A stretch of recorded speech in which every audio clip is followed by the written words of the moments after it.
சேவர் கொடிச்செந்தில், Venkataramakrishnan, Panchavan, Parivendhan. College படிக்கும்போது பார்த்தீங்கன்னா நான் ரிப்பீட்டடாக ஒரு மூவி பார்ப்பேன். என்ன மூவினா நண்பன் மூவி. நண்பன் மூவியில் பார்த்தீங்கன்னா நம்ம ஹீரோ அவர்கள் பஞ்சவன் பாரிவேந்தன் ஒரு அவுட்ஸ்டாண்டிங் ஒரு எக்ஸ்ட்ராடினரி ஸ்டூடெண்ட்டாக இருப்பார். அவுட்ஸ்டாண்டிங் ஸ்டூடெண்ட்னா அது பாரி தான். எப்பவும் கிளாஸுக்கு வெளியே தான் இருப்பான். நானும் ஒரு அவுட்ஸ்டாண்டிங் ஒரு எக்ஸ்ட்ராடினரி ஸ்டூடெண்ட்டாக இருக்கணும்னு தான் நினச்சேன். ஆனால் இப்போ ஒரு அவுட்ஸ்டாண்டிங்காக தான் இருக்கிறேன். ரோட்டில் ஒரு அவுட்ஸ்டாண்டிங்காக தான் காரை பார்க் பண்ணிக்கிட்டு ட்ரிப்புக்காக வெயிட் பண்ணிக்கிட்டு இருக்கேன். அதாவது நான் எந்த ஒரு விஷயத்தையும் ஸ்டார்ட் பண்ணும்போது பயங்கரமாக,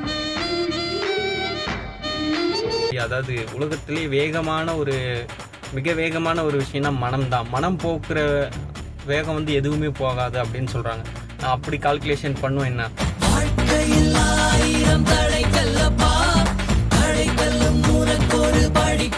ஆனால் ஓப்பனிங் தான் எல்லாம் நல்லா தான் இருக்கும், ஆனால் ஃபினிஷிங் எதுவுமே சரி வராது அப்படின்ற சொல்கிற மாதிரி தான் இருக்கும்.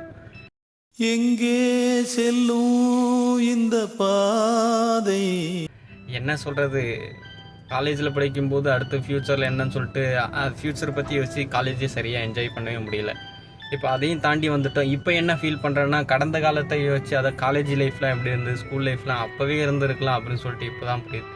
ஒரு சில பேர்லாம் சொன்னாங்க, டே இப்போ தாண்டா சந்தோஷமாக இருக்க முடியும், அந்த சந்தோஷமாக இருந்துக்கிட்டா அதுக்கப்புறம் எதுவுமே சந்தோஷமாக இருக்க முடியாதுன்னு சொன்னாங்க. எங்கே நம்ம கேட்டோம்.